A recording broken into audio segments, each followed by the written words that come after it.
idealism prevails. Make the world a better place.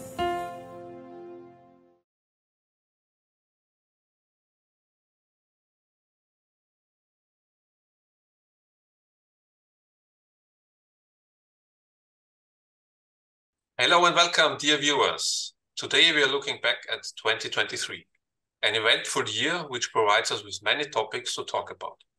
As always, I welcome political scientist Professor Gerhard Mangott. Good morning. Good morning. And my colleague Alexander Stipsitz. Good morning. Good morning to you. Let's start with Israel. Israel has been a different country since the Hamas terror attack on October 7th this year. Even if the actions of the Israeli army are understandable, the country is accused from many sides, including the United Nations, of committing war crimes in Gaza. But can a country stand by while 1,500 of its citizens are murdered by terrorists? And how can this Gordian knot be untied? Will it come down to a one-state or a two-state solution? What do you think? Well, we need to stress that the first war crime was committed by Hamas, its military arm, with this terrorist attack on Israeli settlers on October the 7th. And of course, Israel has the right to defend itself under Article 51 of the United Nations Charter. But in self-defense, you always have to take care and obey and abide by the humanitarian international law. So such steps as indiscriminate bombing, as even Joseph Biden has called it yesterday, or sealing of the Gaza Strip, preventing food and water and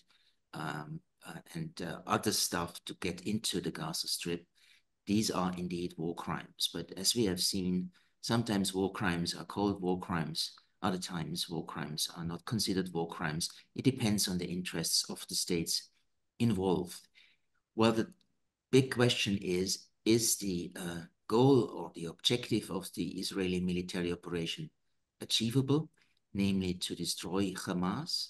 Maybe, at least militarily, but it's very difficult to say that the Israeli armed forces will be able to destroy Hamas as an idea, or to destroy the idea of the righteousness of militant and violent opposition to Israeli occupation or to Israeli treatment of the Gaza Strip, as we have seen since 2005, and Israeli forces left the Gaza Strip. So even if it's possible to destroy Hamas militarily, the question is, what will be the next step? Who is going to control the Gaza Strip? The G7 countries, including the United States, have said that they do not want to see Israel occupying the Gaza Strip again. Israel said it won't do so, but it also said we'll take care of the security situation for a while. But who is going to govern the Gaza Strip?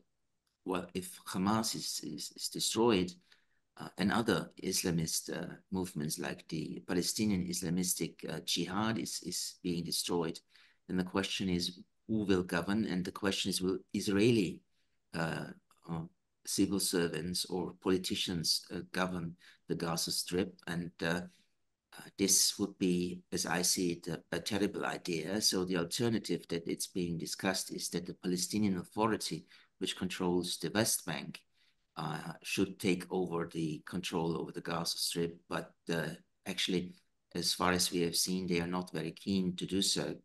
And given the fact that the West Bank is governed by a very corrupt, unelected leadership, it would not be a very wise move to hand the Gaza Strip over for them to govern and control. So indeed, the war is going on, militarily successful for the Israeli side, but no one knows what comes after the final bomb will have been dropped. And that's still an open question.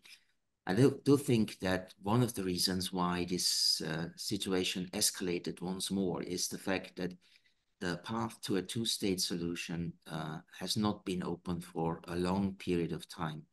The current Israeli government under Benjamin Netanyahu, and he has governed Israel for many years before, is not interested in a two-state solution.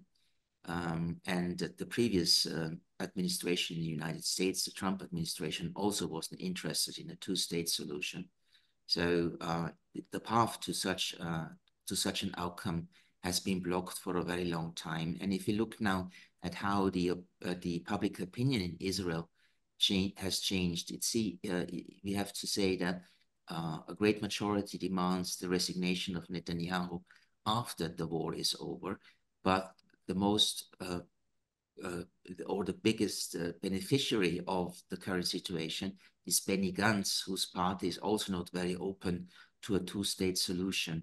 And it will also be difficult, even if that would be the case, to find a solution that both sides accept as legitimate. And so I think now this war will not bring us any closer to a two-state solution, although currently many governments, international governments, claim that after the war is over, a quick path to a two-state solution should be created and gone along. But I don't think that this is likely to happen. It will be in 1, 2, or 3 months' time, almost the same situation in the relationship between the Palestinians and the Israelis as it was before the October the 7th. May I for a moment?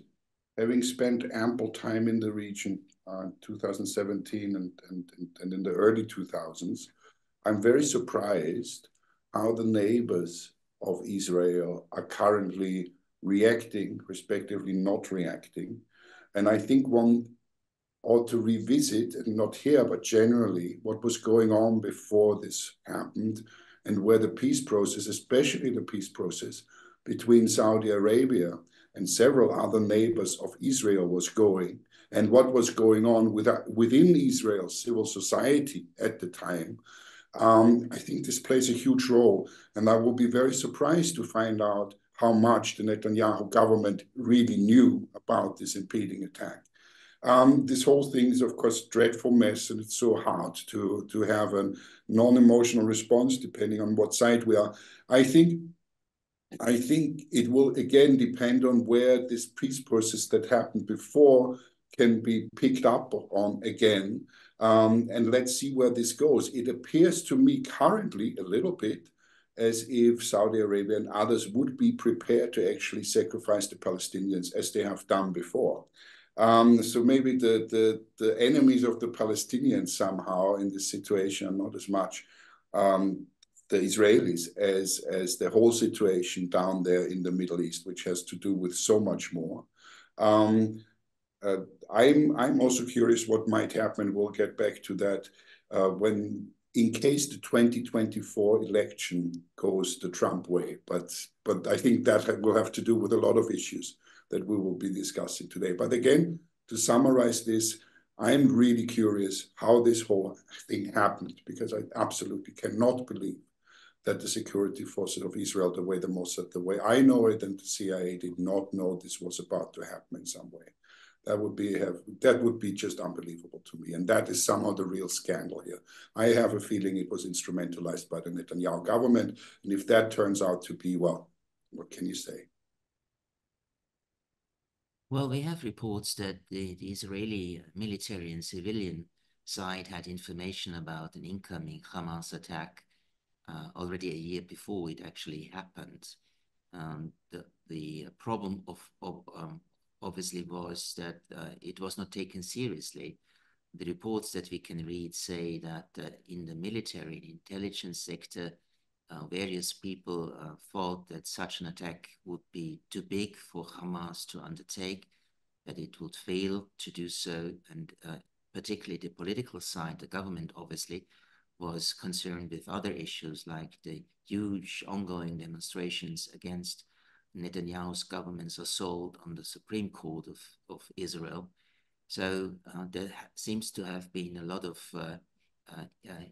incapable officials involved that this attack by Hamas was actually possible. And that's very surprising. But let us not forget, in October 1973, when the Yom Kippur War started, when Arab neighbors of Israel attacked Israel, Israel at the time was also very much surprised. It had not expected such an attack to happen. So maybe we have sort of a repetition of what we saw in October 1973.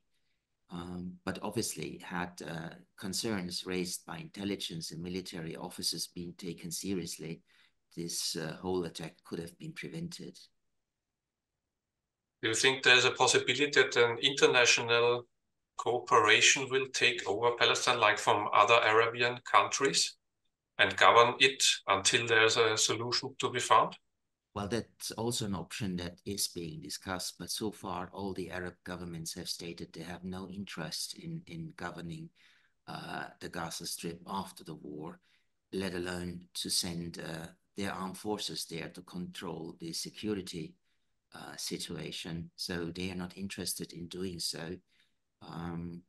And that makes the whole situation at least very difficult, to put it euphemistically. It's also debated whether an international UN-commanded peace security force should take over in Gaza, but it doesn't seem that there are very many states interested in taking over such a role. It will also be an open question who is going to finance the rebuilding of the Gaza Strip after this disastrous war, which destroyed so many buildings, schools, hospitals, and the like. And that's also an open question. What we have seen, what you, Mr. Stipchis, has said, is that over the past years, and it started already under the Trump administration, the US pushed for the normalization of relations between Arab states and Israel. And actually, those Abraham Accords, as they are called, were concluded between the United Arab Emirates, Bahrain, Sudan, and Morocco with Israel. And it is true that before the attack on October the 7th, Saudi Arabia was in a good path to sign such an Abraham Accord with Israel as well. But that's no longer actually the case, at least publicly, given the Israeli attack on the Gaza Strip. There is no way for the Saudi Arabian leadership to sign such an accord. Although we have to say in private, Saudi Arabian officials still say they are interested in such a normalization with Israel, but it's not possible now. It will have to be delayed into the future, maybe into the next administration of the United States, which want to be a Trump administration. Do you have a fixed plan of continuing, Chris, or because this would be a great bridge? I have several topics, but we can switch as you like. So you can go on. No, I just thought this was a very good bridge. Mm-hmm. In my humble opinion, I have to say that the US so far has been, the Biden administrations generally has been handling various issues quite diplomatically. As you mentioned yesterday, Biden has criticized the Israelis unusually clearly for the way they're going about the situation in Palestine. Maybe we go to the Biden administration as we're looking back on this year. How do you feel the Biden administration has handled itself, considering where the economy is and how it is unfortunately portrayed as incompetent or not? This is to be debated. Where do you stand on the Biden administration, and does it have a chance to survive the next elections? Well, I think the Biden administration has handled various issues very well, economic issues, financial issues. It has been able to build the strong Western alliance supporting Ukraine against Russia's aggression. But we also have to say the Biden administration failed in other sectors, particularly in the sphere of migration control and border control between the United States and Mexico. And what is most important, Biden is not very popular, even despite the fact that he handled various issues quite well, as I've said. He's not very popular. And currently we have to say in 5 of the 6 swing states of the United States, so states where sometimes the people vote for a Republican, the other time vote for a Democrat, in 5 of those 6 swing states, Trump is beating Biden, according to the opinion polls. we have. And it's very likely, but not definitely sure, that Trump will be the candidate of the Republicans in the presidential elections on November the 5th next year. When we look at the various Republican candidates for the nomination of a presidential candidate, we see that Trump is leading by far. About 50% support the candidacy of Trump, and the others are very far behind, like Nikki Haley or Ron DeSantis. So currently, at least, it seems that Trump will be the winner of the Republican primaries. It, of course, all depends on how the court trials that are ongoing will end. If Trump is finally ending up in prison, we don't know. But even if he was incarcerated, he could run for the presidency. Actually, we had such a case in 1920 in the United States, when the head of the Socialist Party of the United States was in jail, but still ran for the presidency and gathered almost 1 million of the votes. But of course, this is not to say that Trump running for the president from jail will have the opportunity to beat Biden. The problem for Biden is that the current war between Israel and the Hamas is actually alienating a lot of young voters from the Democratic Party, because they consider the way that the United States is responding to the war as inadmissible.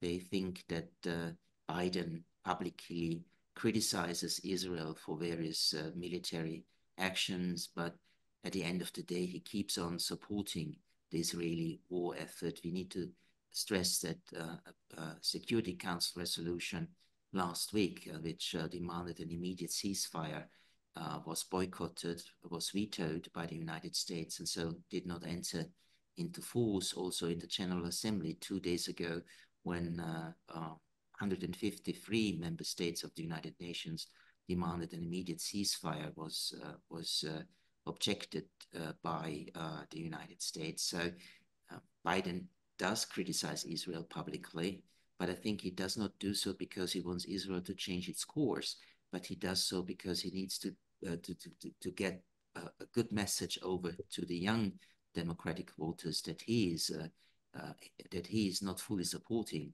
Israeli actions. But here, words and deeds are not meeting each other. So this is something that Biden has to take into account ahead of the next presidential elections, and also the debates in Congress about granting more civilian, financial, and military aid to Ukraine will have an impact on the standing of the Biden administration among the younger voters of the Democrats, because, well, the Republicans in Congress demand that the regulations on asylum seekers should be more restrictive, that the immigration should be put under more intense control, that the border between the United States and Mexico should be made more secure. So in total, they want a different migration and asylum policy of the Biden administration. And if the Biden administration does not give in, they're not going to decide to deliver more aid to Ukraine.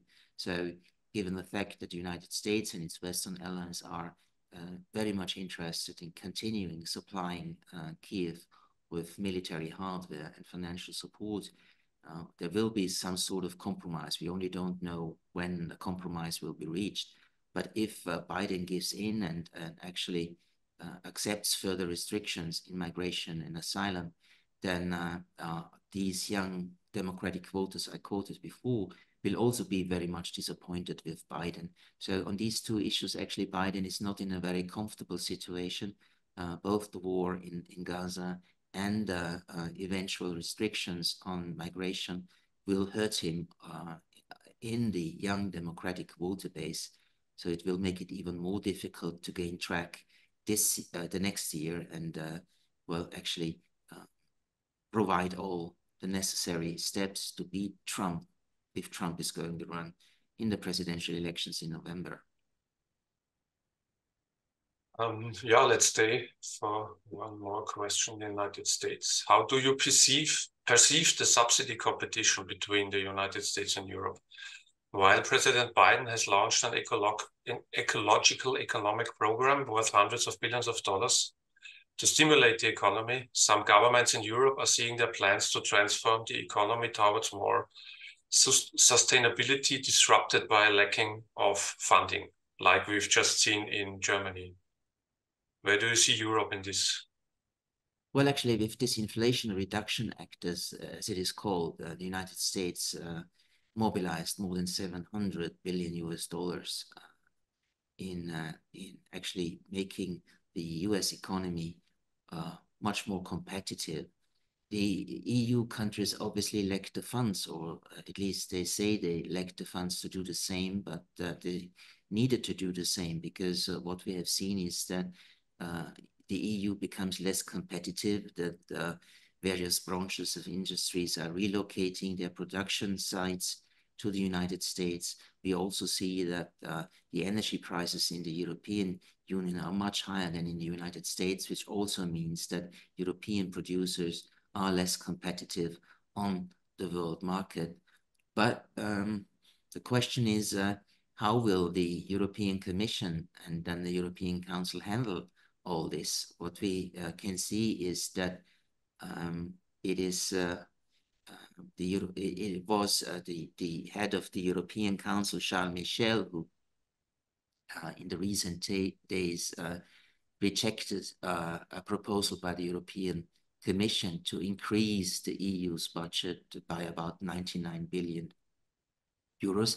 He cut it short, which also means that if the European Union is going to subsidize Ukraine in the next months with military and financial aid, other expenditures will have to be cut. And we see that proposals are that in the ecological spending of the European Commission, cuts will be made. We will see that cuts will be made in the scientific cooperation agreements inside the European Union and beyond the European Union. So it seems that the European Union is actually cutting spending on future issues of very large importance for the further development and competitiveness and ecological security of the European Union. So this is not a very positive development. But we also see inside some of the member states of the European Union that funding is lacking. And this is particularly acute, of course, in Germany, where the Constitutional Court actually has made a ruling which created a 60 billion euros hole in the Germany's budget. And this, of course, has to be this situation has to be solved. And it seems that the German government is keen to continue, even double the support for Ukraine in the next year, but will cut spending in other sectors, including the social and ecological sector. And so this is also not a very positive development to say. Of course, we should not enter a discussion where we say our social spending is going down because we need to support Ukraine and to play these issues off each other. That should not be the case, but it's really a legitimate question to ask. Why is some spending cut in very, very important areas while the military and financial support for Ukraine is going up and is to be continued over the next 1, 2, or maybe 3 years? Okay, let's continue with Ukraine. Ukraine was moderately successful with its announced counteroffensive against the Russian invasion forces. There are increasing calls in the West for Ukraine to seek a negotiated solution. If Donald Trump were to move into the White House just over a year from now, how would this affect the further course of the war? Will there be any further war if Donald Trump will be elected? Well, Donald Trump is one of the Republicans who say that the United States has supported Ukraine already very strongly, and many say too much. According to a recent opinion poll, 41% of the US population say that the United States has spent already more than enough on Ukraine. So this will be one of the topics that the Republican candidates, Trump or someone else, will actually use in the election campaign. Trump himself says if he's going to be the next president, then he will stop the war in 24 hours, which of course he always claims that he is the great deal maker. But if the financial and military support for Ukraine is not going down in the final year of the administration, next year namely, then at the latest, the Trump administration will cut the support of Ukraine significantly. The big issue is where will the financial and military support of Western states for Ukraine go to? Well, there might be a compromise in the US Congress between the Republicans and the Biden administration about continuing the support. There might not be such a compromise, or the volume of support that Biden is asking for, namely $61.4 billion will be cut significantly by the Republicans. So if the support goes down militarily and financially, the situation for Ukraine will deteriorate massively. We have seen this year that the counteroffensive of the Ukrainian armed forces has not been successful, at least not as successful as had initially been expected and even hoped for by Western countries, and of course the Ukrainian government itself. The Supreme Commander of Ukrainian Armed Forces has said in a commentary in The Economist a couple of weeks ago that currently we are in a stalemate.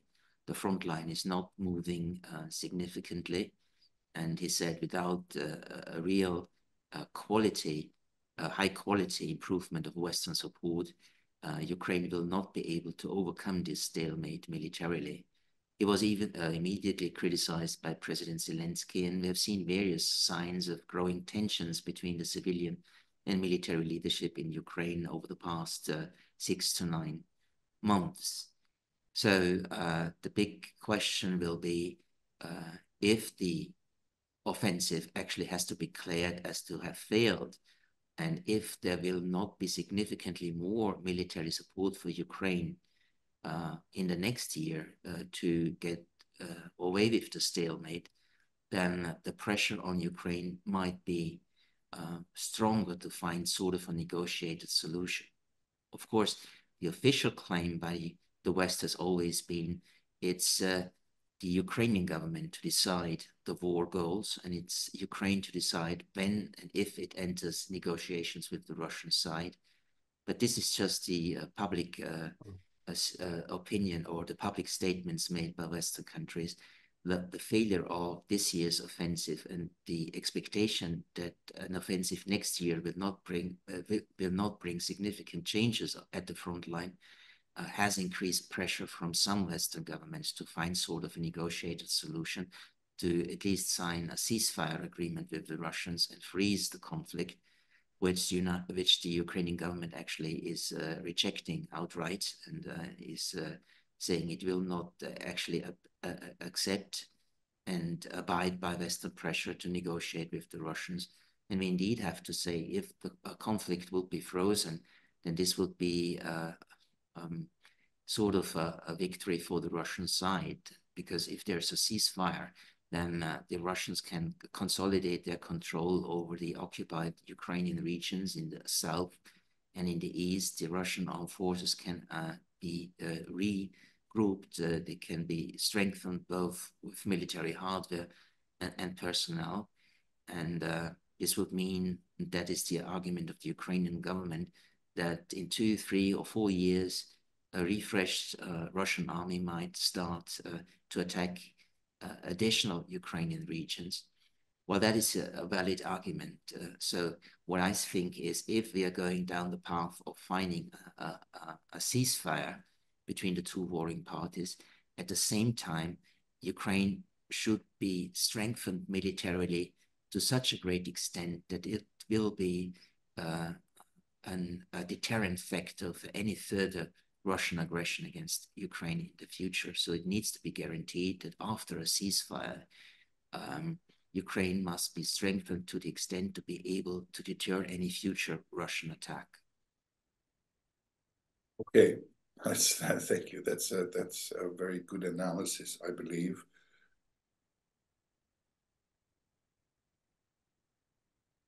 Is not yet the last chance for the Ukraine. Last chance is a big word, but to really get into negotiations, because personally I see the US getting out of the support, latest in a year's time. Europe not having the resolve actually internally, and we may discuss the rise of the right in Europe and worldwide a little bit later still. I think it's one of the most problematic things. Who has, or do you believe there is in Europe enough capacity to arm the Ukraine sufficiently? Or have we not, because of, I would say it's been a failure, this counter-offensive, because of the situation where we are at now, that Russia is in the best position here? And what does that mean for Europe? Is there still, I don't see it anymore, but is there still a chance? Well, winning, and winning would mean, winning in my opinion would mean a settlement that saves face also for the Ukrainians. Or do we have now war at this end of Europe for a very long time? Because despite the massive losses the Russians are apparently incurring, from what I hear, we know that, by the way, Russians deal with wars, manpower is not their problem. Well, the Ukrainian government claims that its war objective is still to kick out the Russian forces from all the territory of Ukraine, including Crimea. They stick to this war objective. The Zelensky government is categorically opposed to territorial concessions, and also among the Ukrainian population, we still have a huge majority which opposes territorial concessions. They do not support the concept of land for peace. So in this sense, the Ukrainian position has been hardened, and there are no indications that this position will change. There are Western countries who communicate to the Ukrainian government that it may not be possible to achieve such a maximalist war objective, and that the Ukrainians should settle in for something less. But this is not what the Ukrainian government currently is accepting, and it will not abide by this pressure, which is not pressure by all Western countries.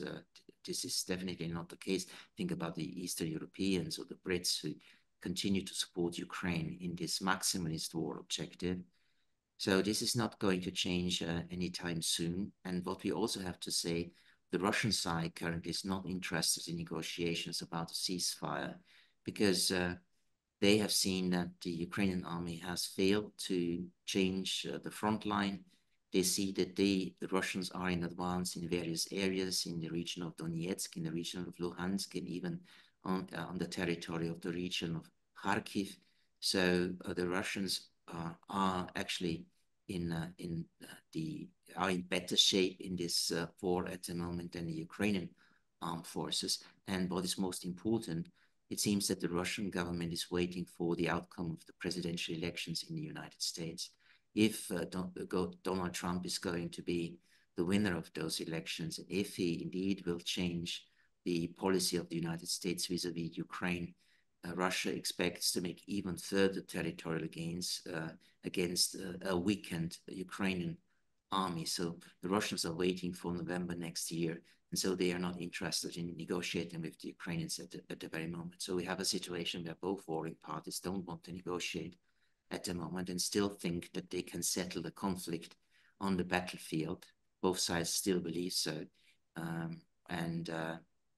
think we will see the war going on for the whole next year, and then everything depends on, as I said, the outcome of the US presidential elections.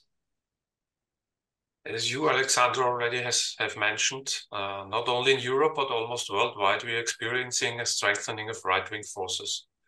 From Italy to the Netherlands to Argentina, and maybe soon also to the United States again. And Austria. And maybe Austria, let's see, yeah. We see nationalism coming back into fashion. And the question is, what is the reason for this? Is this also maybe part of the partly exuberant globalization of the last decades? That many people today feel uprooted and now want to go back to nationalism and vote for nationalistic parties? Well, that's definitely one of the reasons for the rise of right-wing national conservative political parties. But there's more to it.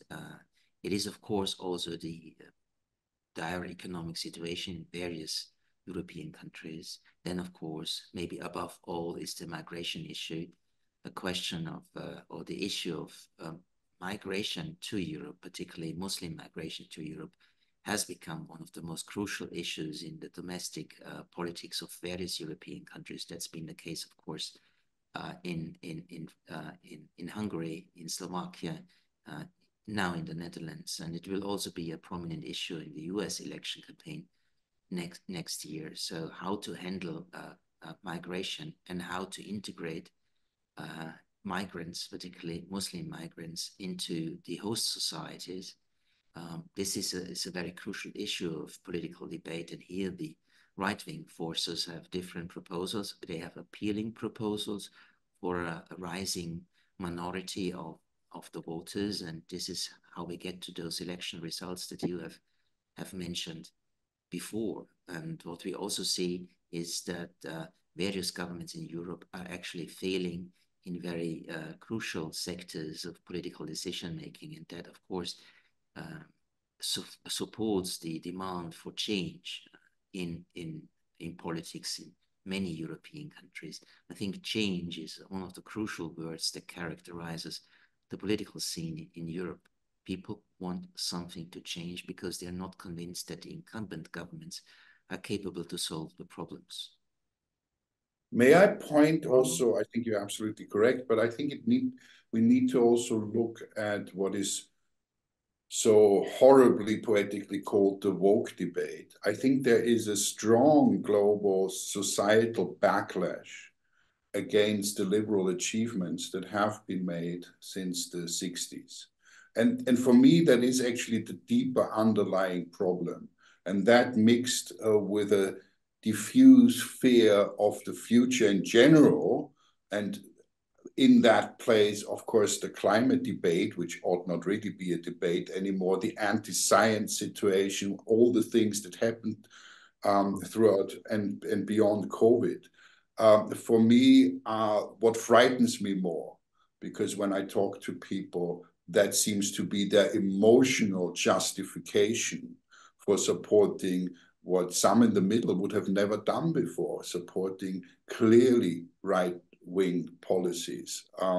I do not know how to counter that because of the weakening of the press and media situation, and we are facing, throw this in now, with maybe the biggest change that occurred in 2023 with the rise of artificial intelligence and the impact that this will have on all of us. I think this fear, this societal fear of the future, for me is strongest impact, and I'd like to hear how you feel that we could deal with that, because it may manifest itself in those governments that we know once they're in, they will not release power anymore, which is, again, in the US, the most prevalent fear now, that once Trump gets in, symbolically for all the other dictators, this will be, as somebody said recently, the beginning of a new dark ages. I don't know if I should feel about it so dramatically, but I have to admit I somehow do. Well, I do think that a great deal of the citizens of European states and beyond are upset about the economic development. Let's not forget we had the COVID-19 pandemic with all the restrictions involved. We have had more than a year of rising inflation, huge inflation almost all over Europe. Interest rates have been going up, which also is a burden on the households. So the fear that the future might get worse and worse is widespread among the citizenship of countries. And this, of course, this fear also gives a very strong emotional foundation for the political debate in these societies. And how can you deal with emotions? How can you actually change emotions with what is considered to be a reasonable vision for the future if the credibility of the incumbent leaders is so much contested among the public. So handling a citizen, handling an electorate which is deeply polarized and emotionalized and is rejecting, as you said, particularly reasonable scientific answers to the various problems. If such a situation has emerged, then it's extremely difficult to tackle it, to handle it. And it seems that in many countries, the other political forces are unable to check in on the polarizing right-wing national conservative forces. They actually give emotional answers to emotional questions by the public. And it seems that this definitely works very well. Okay, let's go to another topic, to China. In March, Chinese President Xi Jinping was re-elected for another 5 years. Following the constitutional amendment, he can de facto rule for the rest of his life. Many observers are now calling him the second Mao Zedong. Will Xi's increasingly autocratic and bellicose rule have the same negative impact on China as Mao's, and maybe on the whole region around China? Well, indeed, she's the most, or the strongest leader of China since the era of Mao Zedong. That's indeed the case. All the successors to Mao have been very much restricted in the political decision-making by sort of a collective leadership. She has managed to actually control the Communist Party. He also controls the ideological debates within the Communist Party. And for our concern, or what concerns us in international relations, we see that she has made China much more aggressive in its region, vis-a-vis Taiwan, of course, vis-a-vis the neighboring countries of the South China Sea, which China claims for its own, following the policy of the 9 dash line, as they call it. So China has become more aggressive in its foreign and security policy, has become more aggressive militarily in the region, and actually now faces the United States, which is keen to accept a new Cold War between the two countries, because the United States is a country in relative decline, whereas China is a country, or at least was a country of relative gain. And in such situations in history, there's always the fear that the dominant state who is going down, who loses power, initiates a conflict, a confrontation, or even a war with the ascending power. In this case, China. And that, of course, is the most difficult and the most dangerous situation, that the relationship between the United States and China, which is a relationship of rivalry and competition, will turn into a relationship of confrontation. Despite all the efforts that we have seen over the past 8 months to improve relations between the two countries, I don't see that the situation between the two will improve significantly, neither from the Chinese side, but particularly from the US side, because we have a bipartisan consensus in the United States, which is anti-China. China is actually handled in the public debate similarly to how the Soviet Union was handled during the Cold War. So no one dares to be soft on China. Everyone wants to be tough on China, and Biden needs to remain tough on China, because otherwise the Republicans will criticize him that he's, as I said, soft on China.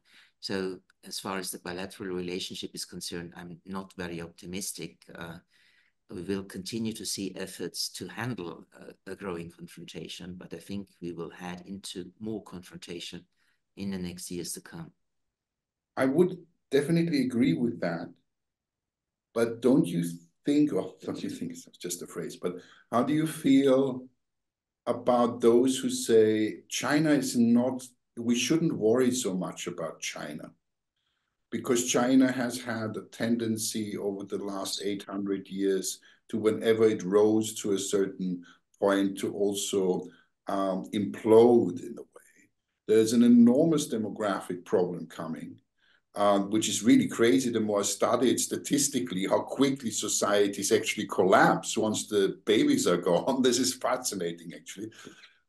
There is a huge economic problem at the moment with the bubble on the housing market in China, and so on and so forth. And of course, I feel here, even here in former Eastern Europe where I live, people becoming more and more reluctant to buy Chinese goods. And we actually do have, also helped by the economic, by the disruption of trade during COVID, we have a decline of their exports, the way I've been told. So it may be that China has so much to deal with internally that they will not be as much of a threat as some make them out to be. Well, you're absolutely right with mentioning all the many and very serious domestic problems in Chinese society. That's indeed a fact, and it will have an impact on the speed of the ascendance of China to the status of a global power. But I do think that the political objective will remain to become a global power, that China should be equal to the United States. That is very much the conviction, maybe even the obsession of Xi for the next decades to come. So despite all the domestic problems, which, as I've said, will slow the pace of ascendance will still be what characterizes China's position in the international system. And the United States, for more than 200 years, has a policy that the United States should be the regional hegemon in the Western Hemisphere, meaning in North, Central, and South America. And this should be protected, which the US has been able to do for 2 centuries now. But the US foreign policy also always was focusing on preventing the emergence of a hegemon in other regions, be it in Europe, be it in the Persian Gulf, or be it in East and Southeast Asia. And so it will remain the crucial objective of US foreign policy to prevent the rise of China to the status of a regional hegemon. And here the two sides clash. That's what the Chinese want to be, and this is what the US wants to prevent. So the main courses of the foreign policies of these two countries are in a way that there will be more and more confrontation. Xi has said more than a year ago that the Pacific Ocean is large enough to have two great powers. And when he met Joseph Biden a couple of weeks ago in San Francisco, he said the globe is big enough for two superpowers. But as far as the United States is concerned, I don't think that this is something that the US is going to accept. That's not how they perceive themselves. They still think themselves as a unipolar superpower, and they want to maintain this unipolarity in the international system and don't want to see bipolarity to come back again with a Chinese state which is equally powerful than the United States. Okay. Well, I would have some final question about the elections next year. Maybe, Alexander, do you have another topic before? I would have liked to talk about the Disclosure Act, but that is not true. No, I'm serious, but I won't. But oh yeah, yes, I do actually. I think there is one topic that on the political science debate for me is not prominent enough, although I feel that all of politics should look at it daily, and that's the climate debate. The conference just ended, and we have this interesting situation that it's like 50-50. It was a great success because apparently the end of fossil fuels has begun. At the same time, sequestering of carbon and use of fossil fuels is still prevalent. Very, in a way, also personal question, because it's such a topic fraught with pitfalls. We've had, without a doubt, since measurements began, the hottest year on record by far. Some are predicting a 3.5 rise is now inevitable, which would mean when we talk about immigration, I mean, whatever we talk about, whatever we mentioned is going to get tremendously worse. Where do you feel we are at handling this crisis? Because that also has everything to do with China and the US. It has to do with everything. So where are you standing, looking back at this year personally and as a scientist, a political scientist on climate change? Well, I think that the world community has been failing to address the threats of climate change, of serious climate change, for many years now. They don't actually take the steps that are necessary to achieve a goal that officially has been proclaimed in 2015, namely to stop the rise of global temperatures at an increase of 1.5 degrees Celsius. So this objective will not be achievable anymore, particularly not after the conference that has just ended, the climate conference that has just ended. I think that we have to admit that sometimes politics is not up to the challenges it faces. It seems that many governments simply have not understood how serious this threat is and how destabilizing it will be for states and societies in the future. So actually, as a political scientist, I have to say this is an issue where we see that those who take the decisions are incapable to deal with. And I don't see that this. Yeah, I don't see this will change in the immediate future, because now in Germany with the budget hole, it has been decided that spending in the Climate and Transformation Fund will be cut. And also in the new proposal by European Council President Michel for the budget of the European Commission, spending on green technologies will be cut. So we see that people or politicians are not only not able to tackle the problem, they make the problem even more serious. And maybe just to take that on, we spoke about the rise of the right. And among the right, climate denying and science denial is, I mean, that's part of their game. Is that not the most threatening aspect of what's going on? That it's not even a question anymore of tastes in politics, am I left or right? But that those decisions that people make can have truly devastating effects on the future. I certainly agree with you. Now we have a situation where politicians fail to deal with the problem. If the right-wing turn continues or will continue, then we will have governments who simply deny that there is a problem at all. There is no such thing as climate change, as the right-wingers claim all over the globe. So this will make the situation even more serious. And so I'm not actually a man of optimism when it comes to the success of governments to deal with what is going to be a very powerful climate crisis unfolding over the next decades. But who then will, I have to stick with this for a second, but who then will deal with it? Because when we talk about political structures failing, as is evident, civil society, I'm thinking a lot about civil society recently. Do you believe, maybe with all those issues, that we are in a time where we have to admit, as you said, that politics as it used to be or is until now, is incapable of tackling the really big problems, because it also is too slow. Democracy has that problem that it is very slow.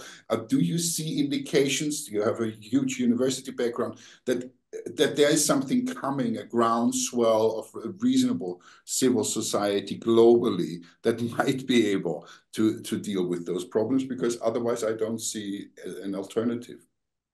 Well, of course, there is a very strong civil society activism in favor of saving the climate, preventing the climate crisis, at least to the extent that it is still possible. But when we look at the political spectrum, the party spectrum, we see that those civil society forces actually are not strong enough actually to turn into green majorities or more green political governments in European countries. So there is activism, yes. There is a growing sense that something is going wrong, but it does not actually lead to a strong and powerful restructuring of the party system in the European countries. So the Greens are not actually on the rise, but the right-wingers are on the rise, not the climate the climate protectors are on the rise, but the climate crisis deniers are on the rise. So I'm not very optimistic about it. Of course, if you ask populations whether they support measures to deal with the climate crisis, they would of course say yes.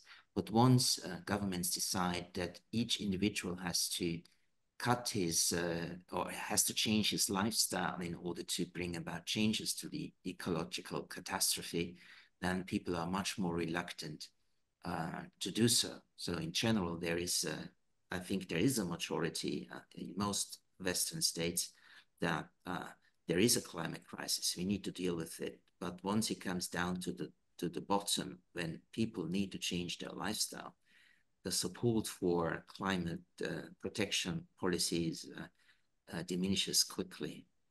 Even those people who are electing or who are voting for green parties, there have been several surveys, I think, in Germany, that they are still want to fly to the holidays 2 or 3 times a year and stuff like this. Even they are voting for the Greens.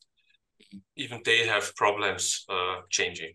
There are some who are changing, but I think it's a minority till now. But generally, beyond that, you said something that I find incredibly fascinating. So even in times where civil society is very active and never has had a chance to be as active as it is now, and will become even more so due to social media and stuff, but even then it has to be channeled and it has to be realized within the political structure of parties, parliaments, and so on and so forth, to be really effective. Is that what you're saying? So yes. Unless that, okay, right. So that's the political structure as we have it is that important. And I think sometimes people fail to understand how powerful it really is. Thank you. Okay. Then let's have a look at the elections of 2024. We will have quite a lot of them. We have local state elections in Eastern Germany, where election results are emerging that will make the states ungovernable. Like I think in Thüringen, we will have approximately 30% AfD, 30% CDU, and 30% Die Linke. And I can't imagine how those 3 parties can find any common ground to govern. Then we have the elections in Austria, of course, where I don't think that we will get a right-wing government, but that's only my opinion. Then we have the European Union elections, which are very important, which will most likely see a strengthening of national parties. And of course, we have the US presidential election early November. So how big of a change will we see next year after these many elections in the world politics? I can add that we will also have elections in the United Kingdom next year. Oh, okay. Which at the current state, Labour is most likely to win and form a new government. But in various aspects of foreign policy, Labour is actually supporting the same course as the Tories have actually formulated over their past years, particularly when it comes to Ukraine, for instance. So I don't think that the election in the UK will have a significant impact on the war in Europe. Other elections, of course, might be destabilizing, like those elections you have mentioned in the German Bundesländer, particularly in the east, and also the German political system has to deal with the significant rise of AfD and the effect that Friedrich Merz, the head of the Christian Democratic Union, is moving the party to the right in order to tackle the challenge by AfD, but it will not have real global repercussions. There won't be elections in France next year. We will have elections in Russia, which of course also will not change the course of events, because this will not be a free and fair election. And the electoral victory of Vladimir Putin is, of course, guaranteed. But as you've said, we will have one crucial election, and that is the US presidential election. This is the most important, by far the most important election we will see next year. The elections to European Parliament, of course, will be an indicator of how people in the European Union think. It may well bring a move to the right in the European Union. But then again, the European Parliament is getting more powerful, but it's not that powerful actually to change the foreign and security policies of the European Union. This is decided by the heads of state and government of the 27 EU member countries. So I think, yes, we'll have many elections, but the most crucial one, by far the most crucial one, will be the US presidential election. And things could look very different in a year from now if a Republican is going to win the elections, or at least say a Trumpist Republican is going to win the elections. Would you say, questions to the gut, that even if we do not find, and it doesn't look like it, an alternative to Biden, who has got issues, that is clear as a person because of age and all the things that we know. And also to Vice President Harris, I might add. Yes, yeah. So a lot of problems, despite, I think we'll all agree, quite competent ruling in this term. Do you see any alternative to him? And how do you see the possibility of Nikki Haley actually making it? Because there's something brewing there that I hear from my US contacts, were actually middle of the road, and actually some Democrats saying, in case Nikki came in, they'd vote for her in order to avoid Trump, which many agree would be a global, well, we'll see. Anyway, the question, any alternatives on the candidate front? Well, actually, when Biden won the presidential elections in 2020, he said he will be a transitional president. This was interpreted that he will serve as president only for one term, and that his vice president, Kamala Harris, will be strengthened during his rule and be the contender for the presidency in the 2024 elections. But the performance of Kamala Harris was very poor, and so she's not an alternative anymore. She's not considered to be an alternative to Biden anymore. The problem is that the Democrats obviously seem not to have a credible alternative to Biden. So even if Biden would not have personally decided to run again, maybe the Democratic Party would have had to convince him to run again, because of the lack of competent younger professionals and politicians inside the Democratic Party. Yes, indeed, Nikki Haley, the Republican, is gaining strength ahead of the Republican primaries. She's now in second place. She has actually taken the second place from the Florida governor, Ron DeSantis, but she's still very far behind Donald Trump. But I think that Nikki Haley will become the threat to Trump's candidacy in the Republican primaries next year. It will not be Ron DeSantis, let alone some of the other contenders, but it will be a duel between Trump and Nikki Haley. Nikki Haley, for instance, would of course continue with supporting Israel, supporting Ukraine. She also will continue in confronting Russia and confronting China. And she also does have a very conservative view on various issues of societal diversity.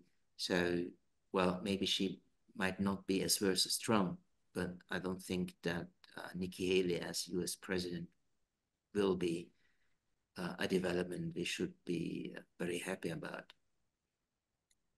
Just for fun, predictions. I predict a very narrow Democrat win because I have to believe after so many years in the US that people do not go the fascist way. What do you say? Well, currently, I think Trump would beat Biden. Yeah, now, currently. The service we have. But this can change, of course, over the course of next year. And I think at the end of the day, we will see an anti-Trump coalition making Biden the president again, not because they support Biden or are very fond of Biden, but they want to prevent Trump from returning to the White House. And I think this will bring, as you say, a narrow victory for the Democratic Party. But it's difficult to say. So many things can happen over the next 12 months. So predictions at this stage are very, very difficult. Maybe one should not make predictions now. But if I am asked to do so, then I think, as you do, that the Democrats will win the presidential elections again. Let's hope so. Let's Okay. bet on it and we'll Yes. find it.